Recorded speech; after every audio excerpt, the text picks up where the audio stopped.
Alright, I'm going to take a break from our usual guitars to work on this beautiful Jaguar because I do like Jags. Now, the key thing here is I need to find the right Allen key, which has always been a struggle when it comes to these pots. But I do have, there we go. So this thing's spinning around like crazy. I'm just going to fix a few things first. Give it a general service. As you can see, it's all filthy. Take this one off too. She ain't bad actually. Let's make sure it works first.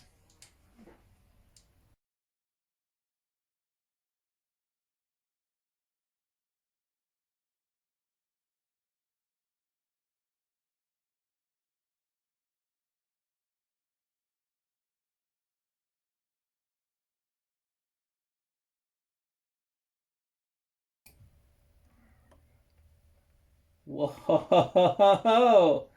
Look at that big boy. This is massive. Again, I haven't got much room to pull wires out, so have a look at that. Let me get my soldering iron out the way. Look at that. It's got a big boy cap. It's a 47 too. Okay. It uses the Mexican method of grounding to the actual plate. Pots look okay. They're a bit worn in. Lots of solder. That's okay. Yeah. This is not original, I can tell you that. This has been modified. Just by the way it's been soldered. That's quite gross. Well, there you go. There you go.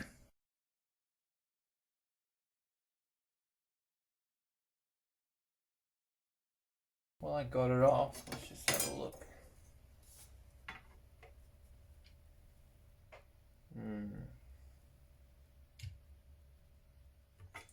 No. That's not right.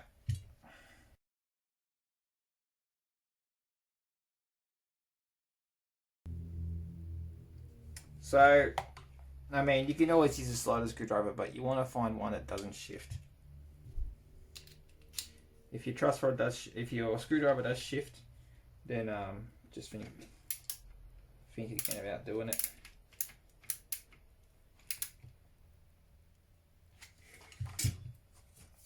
So because this is getting nines, you're pretty bad, aren't you? You are pretty bad.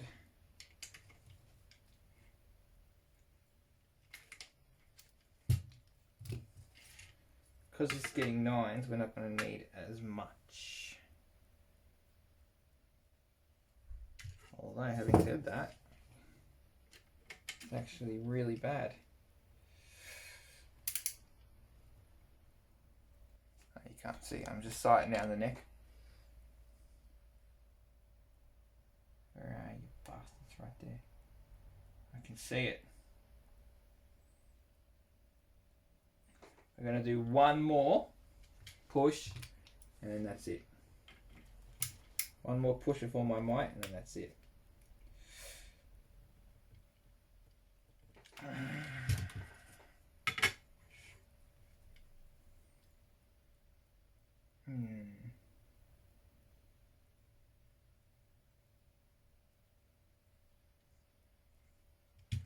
One more push.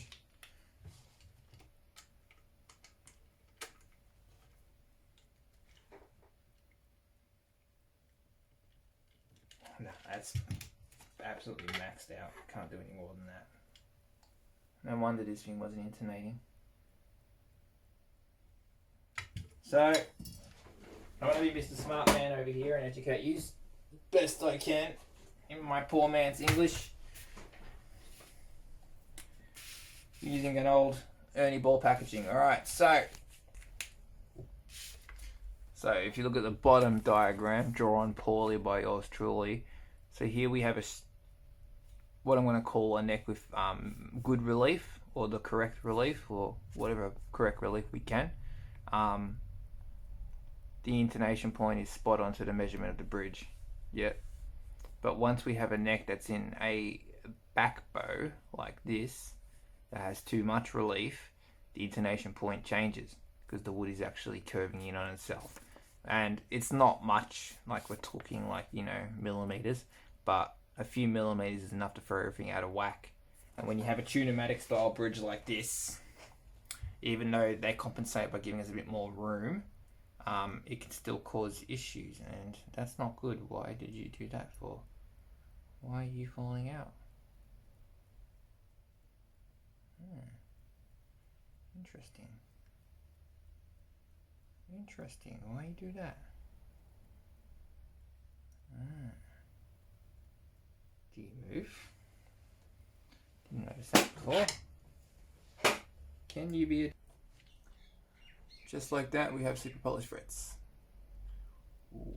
I always find it a bit more difficult on Mexican, older Mexican instruments to get the fretboard looking brand new, but again, that's not the point because the guitar's a bit beat up anyway, so we want it to look a bit rusty. We just want those frets to shine like there's no tomorrow, and that has pretty much made them feel a lot better too, which is good. The newer ones do need some form of fret end work, I've found. They're pretty sharp, most of them, but yeah. So again, it's not going to win any awards, but it's so much better. Cool.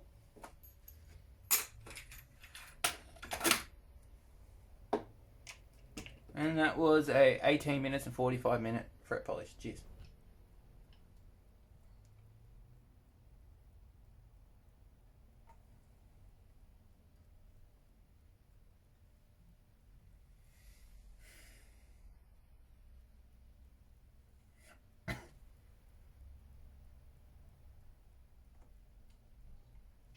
Alright, plan B. If I string it up. So we're going to undo what we've done. Shouldn't be too hard. There we go. We're going to actually take the truss rod out.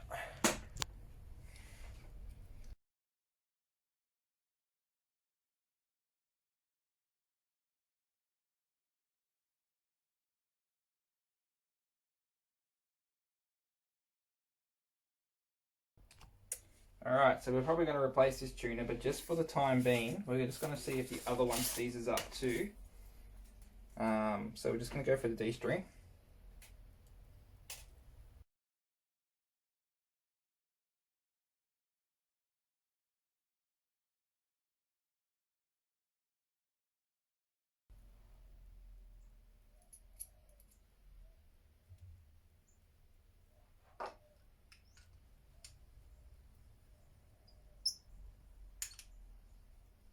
Right there, that's where it seizes. So I don't know if you can see that, but yeah, she spins and then she gets stuck. Right. Let's just replace it.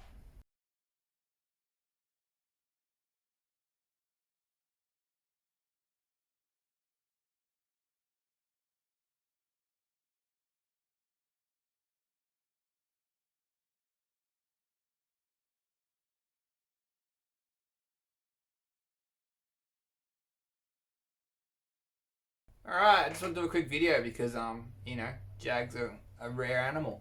So this one's got some problems. The neck can't be straightened in a permanent back bow, despite my best efforts and my absolute crankage of the truss rod.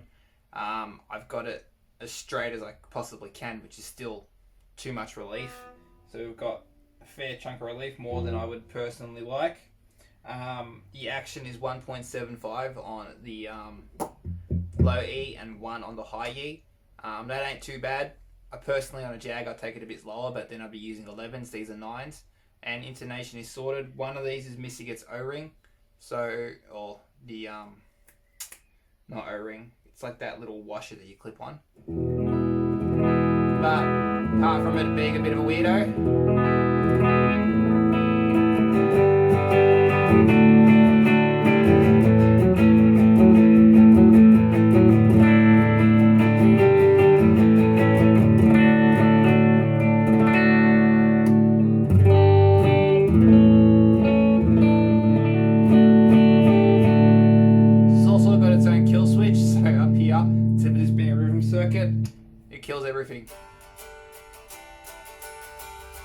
Without that up, nothing works.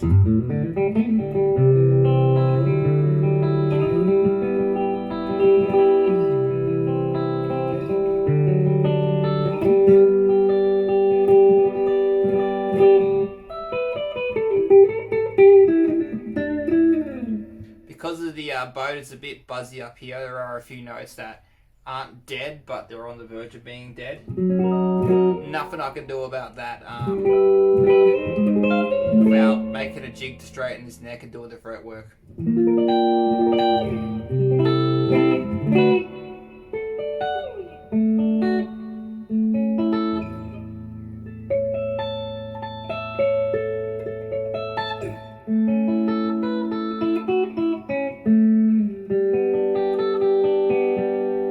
Unfortunately, because of the slight bow, it's just made everything a bit out of whack. So in order for this to be intonated right, everything had to go a little bit back. But we're still well within where we need to be. Yeah, it's pretty interesting. These tuners I'm not a fan of. Preferably would like to see some staggered tuners, especially on the G. I'll show you. You can see my replacement tuner there too, which is lower than the rest. But it's just a bit too high. Everything's just a bit too high for this guitar. We've got no real downward tension on the G string and the D string.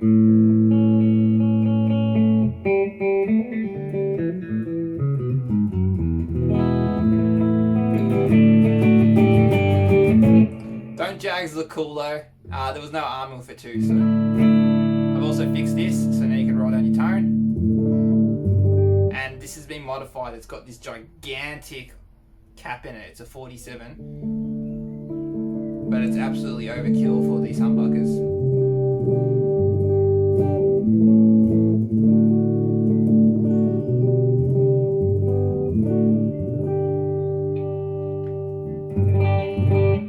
Strangle switch still activated.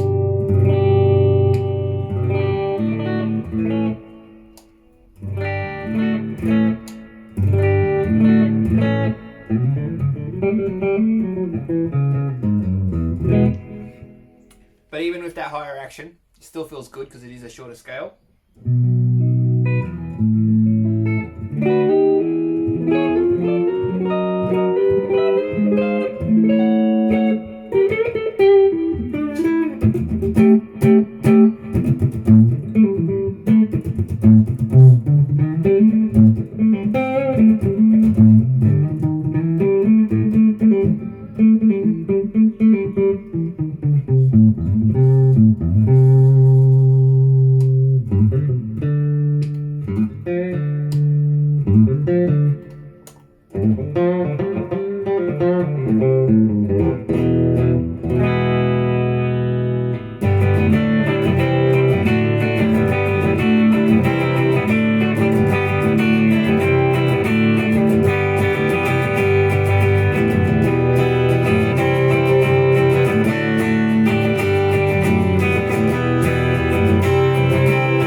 Dry.